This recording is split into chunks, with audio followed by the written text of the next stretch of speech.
So that is going. All right. Terrific. Okay. All right. Hi there and welcome to the Jane Anderson Show. I'm so grateful that you are here, and we're going to be talking all about how to have courage in a crisis. So this is part of a very special series that I've just put together during this time in COVID-19, and to try to help people to get through the pressure of a pandemic. So today I have a very, very special guest, and let me introduce you. So our very special guest is a resilience expert. He helps people sell more in tough markets and to achieve more in high pressure environments by bouncing back from pressures and setbacks.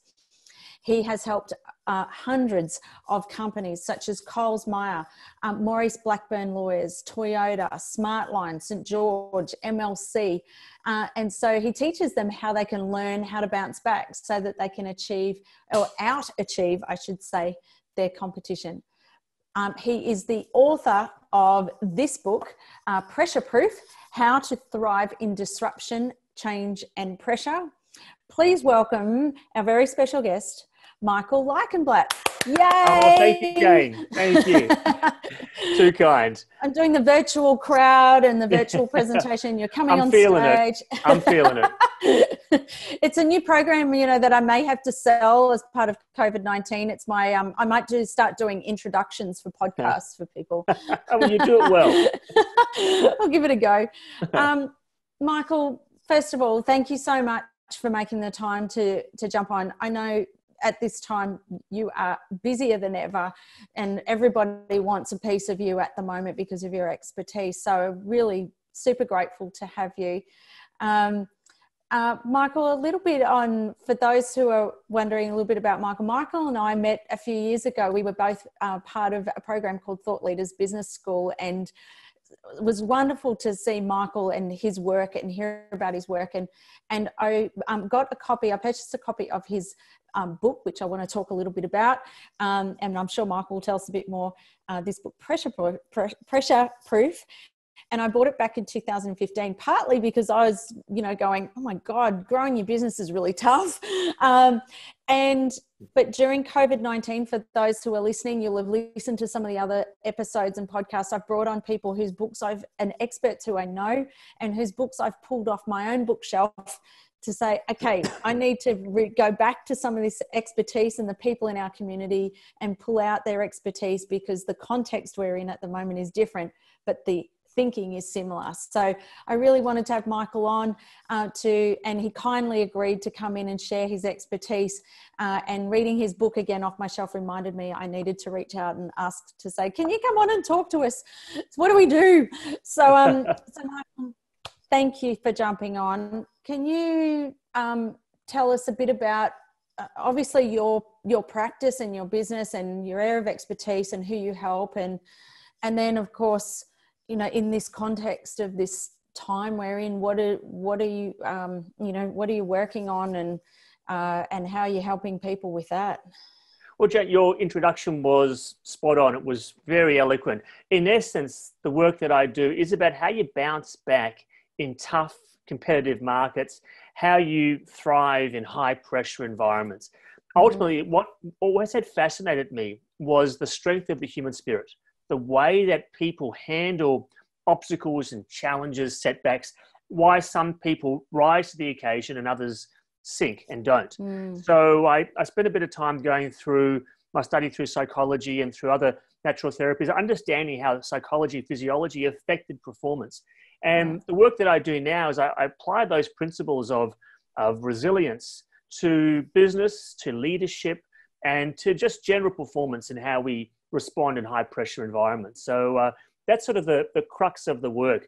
A lot of it is in the area of sales and business development, and how we handle rejections and setbacks, particularly the psychology behind what creates activity, but also what helps us to step forward, to lean in when things are tough as opposed to lean out. What's going to be that element that allows your brain to kick in and do something that's counterintuitive, to run towards the fire rather than away from it.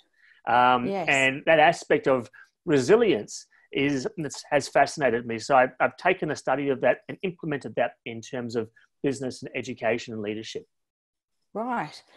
Wow. And it really is such, at the moment, I think for any business owner or any leader, for those people who are listening, because we have a mix of people who have their own practices as thought leaders or experts in their space and consultants, and then we have leaders in organizations. So we said overall, if you're a change agent, if you like, or a change maker, then this is kind of your space. But so I'm thinking about the challenges that those two groups of people have. So if you're an expert in your space, they're generally, there's kind of two, I don't know if you find this, 2 or 3 groups. There's those people who have just started their practice, possibly, maybe in the last 12 months or so. Then there's those people who have had some momentum and being sort of growing. And then there's those who have had them for some time and fairly well established. My first question for, say, that across that spectrum, so for those, depending on where you are in your journey of having a practice, does that vary, like the environment of each of those things? I guess, does that have an impact on how you cope with pressure, or are you predisposed to a certain way of dealing with pressure regardless of where you are in your journey? Excellent question. I think, look, experience always helps. If you've been there and done it before, if you've been in the trenches before when things are tough, when you're back there again, it's not unfamiliar. It's sort of like in martial arts when you're fighting. You can hit pads and hit the bag, but the pads in the bag don't hit back. So when you fight with someone, you get hit, it's a whole different world and it can actually stun you. Where if you've been in boxing, if you've been hit a few times, you go, no, I'm familiar with that. I don't like it, but it's not going to throw my game off.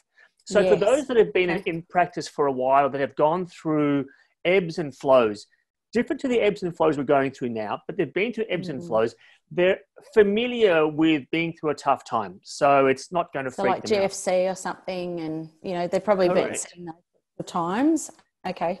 Yeah, correct. Where those who are, first of all, new in their practice, new in their business, and they're trying to find their feet, and then all of a sudden the rug gets thrown from underneath them, there are so many different things that are happening and so many different pressures that can be quite overwhelming. But generally, if I can actually, so they're the two differences you'd find, a bit of experience. But what is happening across the board is that the nature of pressure has significantly changed. Because the landscape has changed, the nature of pressure has changed. Previously, a lot of the work that I would be doing would be around, the problems would be, there's too much to do, there's not enough time, I'm under-resourced, I don't know how to find more clients, it's not my thing. It was an activity issue. How do I manage capacity? Yeah. How do I manage activity?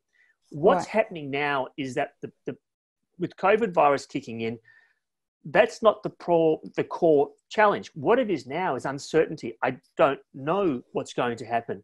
I want to be busy, but it's kind of like I'm balancing on one leg because I'm now dealing with uncertainty. I'm now dealing with, I had predictability where I had things in place and I was doing things.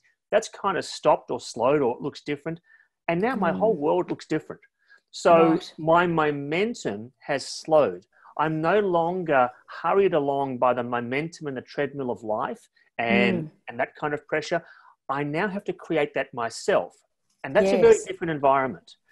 It's a very different environment to where your pressure comes from. And that's one of the challenges people are now dealing with. It's less about how do I cope and just find some air to what do I do? Where do I start? What is the landscape looking like? Right. So what you're saying is that there's different types of pressure depending on the environment. So that's interesting. Pressure being, I'm in overwhelm. There's pressure that's as in uncertainty. Are there other pressures that you see that sort of, if there are two, are there others that you kind of see? Yeah, there's another aspect of not knowing how to respond, and the pressure comes from, it's a little bit of a hybrid of the uncertainty. Where we previously had plans and routines and rituals in place, we now don't have that. We can sometimes lose a sense of focus and a sense of purpose as well. Okay. people are now busy trying to cope. For many people, they're in practice, their income has been dramatically reduced. So they've had to adjust how they work, their lifestyle, they're working from home. For some, you'll have kids studying at home. It's all different, which means that I'm out of kilter. I'm out of whack. I don't have my morning routine where I get up and I'll go for my walk and I'll go get a coffee from the cafe, then I'll go park the car here or whatever it might be. I don't have that to drive my day. I've got to create that. And that might be different every day because I'm no longer in control of my environment. Yes. And because of that, I now feel a sense of helplessness or powerlessness. Yes. And when that kicks in, I'm more vulnerable to negativity. In particular, I'm more vulnerable to trying to find out. I ask myself questions like, when will this end? How are we going to get through? Which makes me feel like there is no solution. I'm asking myself questions that create an anxiety.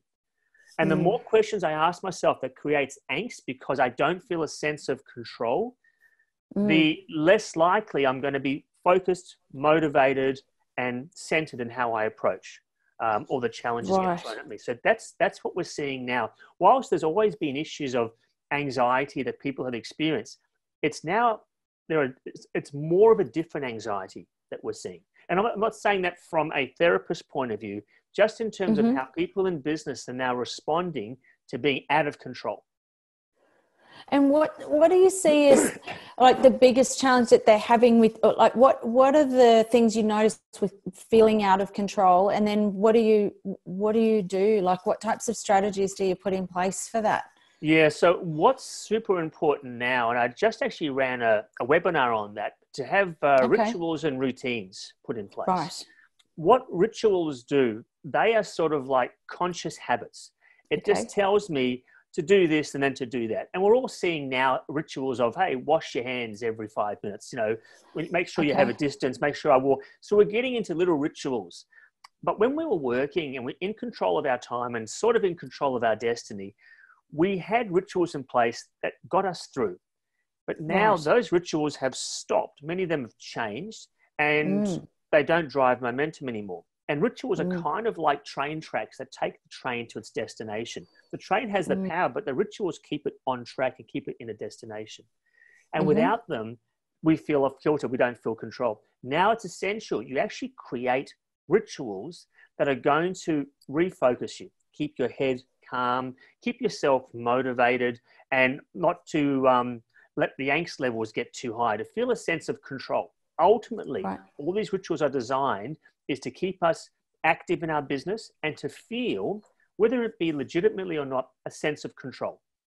And these rituals need to be housed by routines. So if you think of it, the ritual is the thing that we do. It's the walk that I do in the morning. It's the way that I wash my hands. It's the way that I give myself a bit of space and breathing space before I answer a call or make a call or whatever it might be. That's the little thing. The routine anchors that in place. The routine says, hey, at 10 o'clock. Yes. It can be the time. It can be the structure that I put in place. It can be the way they organize my life. It anchors it in. So we actually need to deliberately create rituals and routines so that we get ourselves back into momentum and feel a sense of control.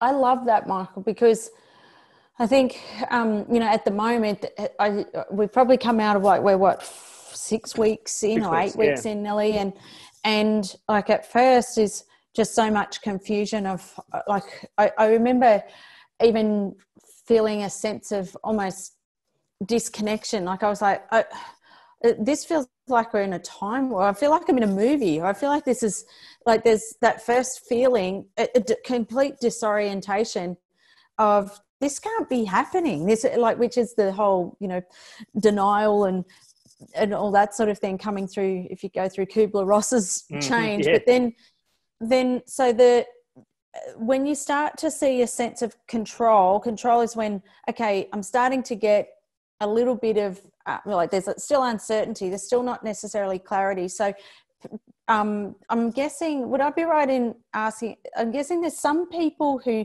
naturally look for ways to start to get some control. So for those people who you would define as more resilient, do they look for ways to get that control quicker than others? Like the others that struggle with that control, the ones that struggle with the resilience to bounce back, or and is there a predetermined sort of factor or anything that can help people, or that is a trigger that gets people to get more control?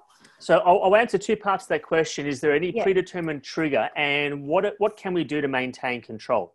I think the first part is to recognize that, and I'll make a quick distinction here around resilient people. There's always the question, are we born with it? Can we develop it? And the answer is both. Some people are more naturally able to handle setbacks, challenges, pressures. That's just kind of predisposition. You look back to our parents and our grandparents' generations, the stuff they had to deal with just to survive. They're just naturally resilient people. They're just tough people. Yeah. Now, so you can say, it's just ingrained. But it's also a skill to learn as well. The difference now between what I would call resilience being robust, which means I can take stuff, I'm tough, and resilience being pressure proof is where when you're robust, you can take it, you can handle it, but you're not necessarily getting any better. You're not necessarily improving, you're not necessarily adapting. You're coping. Yes. Okay. You might be coping at a cost. It may cost you your health, your well-being, your energy or something, but you're coping. But you aren't necessarily getting smarter, faster, better in the process. You're treading water, which at some stage is better than not doing that. What we want to be aiming for now is to let pressure be our friend, not our foe. Think of it more as a handshake rather than an arm wrestle. That pressure is something I want to actually bring in and use and bring out the best version of me. So that when I'm under pressure, I'm thinking clearly, I'm calm, I'm recovering quickly, and I'm best version of me. So to do that, I can't be thinking cope. I've got to be thinking thrive. So my reaction to pressure needs to be a little bit more conscious and a bit more strategic. Okay. So let me now take that into the second part of the question to say, so what can people be doing consciously, whether they are born naturally resilient or not? What can they do to gain more control? One of the important things is, in terms of regaining control, is to regain control, is to create a destiny worth chasing. To create a destiny worth chasing. In other words, what's going to get me out of bed in the morning? What's going to light me up that I go, I want to do that. I want to chase that. Yeah. Right. Those people that wait for that to come to them. And if I use the example now, I'm just waiting for the government to make the next regulation to ease restrictions so that I can do this and life can go back to normal. We're all doing that. But if that's all we're doing, then I'm actually more of a passenger than a driver. I'm waiting for someone to fix it for me. So I don't feel a great sense of control. My anxiety is higher. Right. What we need to be doing is putting ourselves in the driver's seat to go, I'd like that to happen, but it's kind of out of my control. So I'm just going to wait for that to happen. In the meantime, I'm going to start creating some inroads. I'm going to start putting some plans down. I'm going to start creating a destiny that gets me excited, with the understanding that what I create today may need to change tomorrow. That the landscape that I'm walking on now, I'm walking on sand, and sand's going to change every couple of minutes. And you've got to be okay with that. Those that like certainty, and we all do, but those that are attached to certainty are going to struggle with these uncertain times. So the pressure-proof part of you, those that are driving a practice, a business, the mindset now needs to be, I've got to create destination worth chasing that gets me up and I'm going for something in the meantime whilst waiting for things to get better. Super important. It's that old saying, pray for water, but start walking. Yes. I love that. Which is like this destiny. Can you repeat that? It's a destiny worth working. A destination. A destination worth chasing. Worth chasing. Yeah. And what's so? Would you call that? It's kind of your purpose, or is it different? It's whatever lights you up. So if we're gonna look at that in terms of two levels, me on a personal level, I'm thinking, what do I want to achieve today? What do I want to achieve in my world? So it's a sense of personal drive. And if your goal is, I just want to get through, then you don't have a destination worth chasing. You're just existing. If it's about from a business level, my business, and let's make a hypothetical example. Let's say a business has dropped 50% of its cash flow, and they're thinking, how on earth am I going to get through? What am I going to do? Why is this happening? I need to start having less of those helpless type of thoughts, helpless types of questions, which only reinforces that I'm a bit powerless here, to go, okay, if anything was possible, if I could create another revenue stream right now, what might that look like? How can I do that quickly and test that quickly? Okay. And the way we do that is you want to stay light. And in one of these principles of resilience, it's about your relationship with failure, your ability to play with failure and to be light with it, not get angry when it gets wrong, not to put yourself down, beat yourself up, make yourself bad, and attach all this meaning to it, what failure means and all that sort of stuff. Not to do that. Just go, I'm going to try a bunch of stuff. Some of it's going to fail, and I'm going to be okay. You know, I'm not going to actually make it mean anything. I'm not going to make it mean that I can't do this. I just know that some stuff I'm going to try won't work, and that's all I'm going to make it mean. And that requires a discipline of thinking. So if you're going to, as a business owner, going to survive this, you just have to close your eyes and hope. But if you're going to thrive in the situation, you're going to thrive, you're going to go, where are my opportunities? The mindset shift has to be a playful relationship and a kind relationship with failure. And and I'll throw it, I'll pause because I've got one more thing I want to say about that. But let me top and tail that, where your relationship with failure is going to determine the strength of your resilience or your pressure proof in these tough times. Yes. So that's what I think I want you to understand. I want people to understand how the words you say to yourself, not the ones you express out loud, the ones that you say to yourself that you take to heart, that's going to determine whether you bounce back fast or whether you just plateau and hope and cope and get through. Okay. So really mindful of that self-talk at the moment, and you know, that inner critic and those types of things. Yeah, absolutely. So it's super important. Okay, that's Michael, this is so powerful, so generous of you to share your insights. And is there anything in particular, because you've shared so much, is there anything in particular or patterns that you've noticed? I mean, you've done a lot of interviews, you've done a lot of webinars, you have been in demand.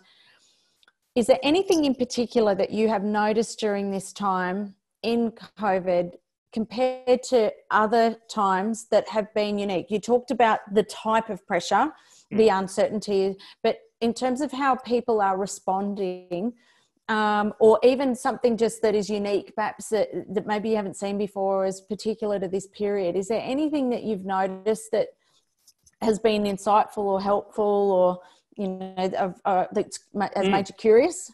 And it's not a new concept, this one, but it's one that's actually playing a lot more prevalently, and simply because we're looking for things to go right. It's having small wins. It's celebrating little things. This whole concept of having gratitude each day, it's not new. Now, we've all quoted the Dalai Lama and stuff, but we've heard it before. But now, more than ever, it's so poignant and it's so powerful when we feel that I'm, number one, out of control, I have uncertainty, and things aren't going, when the negativity is, well, when I've got those three factors happening, my ability to sit in my space and go, hey, 1, 2, 3, 4, 5 fingers, they work. That's cool. All right, good. 5, they work. All right, I took a breath in, I took a breath out. Good. If I've got the ability to do that and just sit in gratitude more often in these times, what that does is it puts you into a different mindset. It puts you into a mindset of not panic and anger and negativity. It's a mindset of just being centered, which means this, that when I'm faced with a challenge, I'm actually a little more emotionally detached. I don't mean kind of like flatline, but I'm not emotionally reactive. I'm actually able to think clearly and solve problems faster because my mind is centered.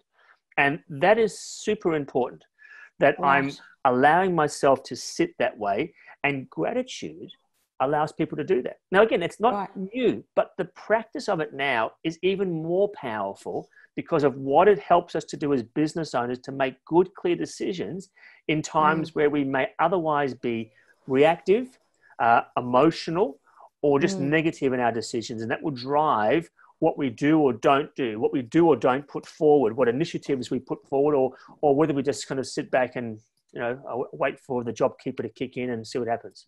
Right.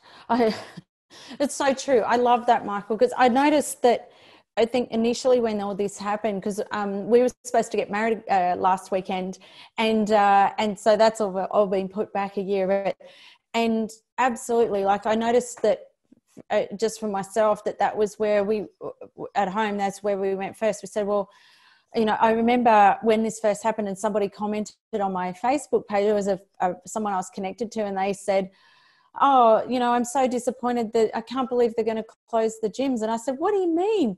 Like, I said, aren't we grateful that we're not sick? And I'm grateful I'm not sick. And well, I don't know that I'm not sick. I don't think I'm sick, but I'm not seeing sick family in hospital. I haven't, and people had said to me, oh, you must be devastated that the wedding is off. And I said, oh, look, I'm really grateful that I'm okay, that we're well. All our guests that were due to come, that they got their money back, they're well, like as long as no one's sick, and I'm not worried about it. We'll worry about it later. So I agree with you, and it's a really interesting insight, which you, by the way, in Michael's book, he does a whole chapter. I think it's actually probably even one of the biggest chapters in the book, which is around centeredness, which I absolutely love, because I noticed that for my, look at that. It's nearly a whole third of your book, which I love. Yeah, someone got carried away, I think, with that particular chapter. But it's so true, is just the power of gratitude and just taking the time to think, okay, because I don't know about you, but when this hit, because to hit during this time, and if you're a business owner, the first thing you're trying to do is you're trying to talk to yourself and say, okay, you've got to think creatively here. And you can't think creatively if you're in a lack and a scarcity and a fear mindset. So my thinking was, well, I mean, I suppose I use gratitude a lot every day. I still write 3 things every day that I'm grateful for. I've just done that for years. But even I was so much more mindful of that at the moment, and it was more so, and I think because of just having done it for years, but secondly was to go, well, it forces you into abundance, and it forces you into creativity, and because it allows you, like you said, to lighten, and you go, okay, we're okay, we have a roof over our heads, we have got sunshine, we've got food, we've got the basics, we've got the things that we need. And now I can start to think, particularly in our world as experts and leaders, is attention out.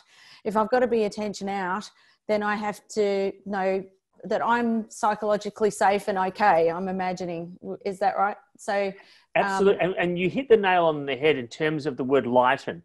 That I know I make good decisions and sharp decisions when I'm light and when I'm excited about a project, when I'm really involved and I'm thinking about things in a positive momentum kind of way. When I'm nervous and when I'm fearful and coming from a position of lack, I'm thinking more self-preservation and protective. You'll see this if you're working in a larger organization. You'll see this in particular around what their planning process is. Is now the next month or two about bunkering down and let's just cut costs and just get through, which is important to do.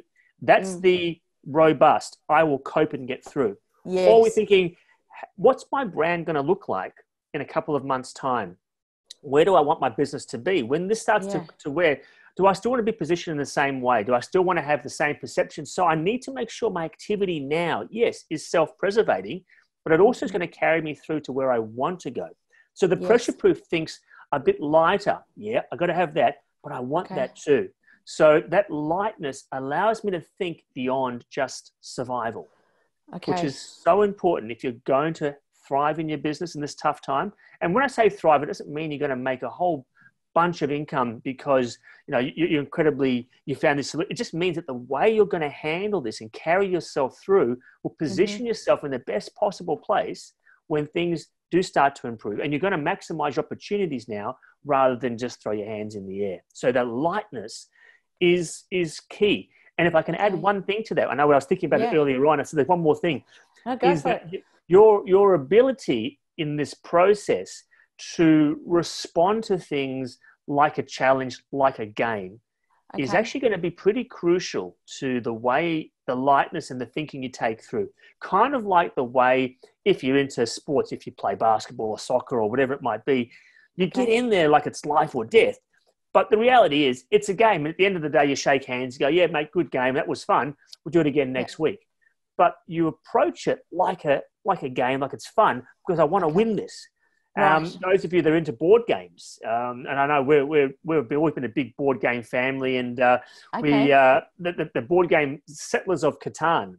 Some of the listeners may know that one. Brilliant board game, very strategic, but you're constantly having to change your approach based on what the next person's doing. Which means if you approach life with the thinking of, well, I've just got to gamify this, or gamify is the wrong word. Be light. And use it like a challenge. It puts me in the right mindset to make the best opportunity here.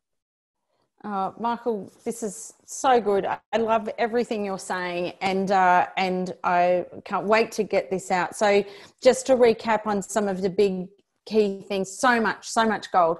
So first one, be light, but how you can be light is certainly the foundation of that is gratitude, to be able to, know you're okay. You talked about rituals and routines. So ritual being what is the task or what is the activity, and the routine is what's the cadence or the timing of that. So to give you a greater sense of control over those things, because when you've got control, you create pieces of or parts of yourself that create certainty. So you're starting to create some level of certainty, which gives the ability to start to go, okay, now I can think creatively, and now I can start to create my future, as opposed to, I love what you said around the difference between being robust and just being able to take the hits versus getting creative. And you talked about robust versus and thriving. Pressure proof. Yes. And the pressure proofing, and actually going, okay, it's not just about now being able to get through today and tomorrow, but to start to work out what that possibly could look like in the next 12 months, 2 to 3 years away. I love all that. And you, so for those who haven't caught Michael before, I'm a huge fan of Michael's work. We don't get to catch up very often, but I've always really admired. But it's been wonderful to stay connected.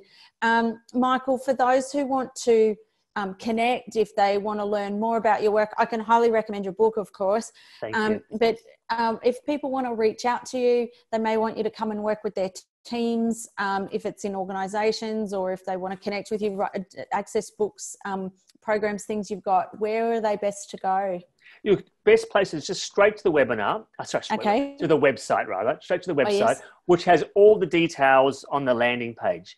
The website is bouncebackfast.com. .com.au will also work, but bouncebackfast.com. What you'll find there is white papers that I've written. You'll find the online pressure proof program as well, which is a series of video tutorials that anchors all the stuff they've got in the book. It anchors that with how you put this in place and what you should do. And there's also a series of webinars that I'm running as well, which you'll find from there. It has its own website, which is onlineresilienceseminars.com, but you'll find everything from bouncebackfast.com. Awesome. That's great. Thank you so much for joining us, Michael. Oh, pleasure. And we look forward to reconnecting on the other side of whatever this world looks like. But, I just really want to encourage you to say, keep doing great work. You're doing an awesome job. And I know you're really helping a lot of people at the moment. And so for everyone, make sure you jump on. And is your book on Amazon, by the way, for those people who want to download a digital version, or can they go to your website and get a digital version too? Straight from the website, and they'll get the actual physical book from there. Okay, cool. Awesome. All right. So jump on, make sure you connect with Michael, reach out to him and say hi, and say you heard him speak, or you saw him on the show. He'd love to connect with you. And I wish each and every one of you as much pressure proofing as I possibly can during this time, and to not just to survive this time, but to thrive for this time and beyond. So thank you again, Michael. It's great to have you. Hopefully we'll see you again very soon, and to celebrate some of the successes that people have had through this time. Always a pleasure, Jane. Thank you so much for having me on the show. Thanks.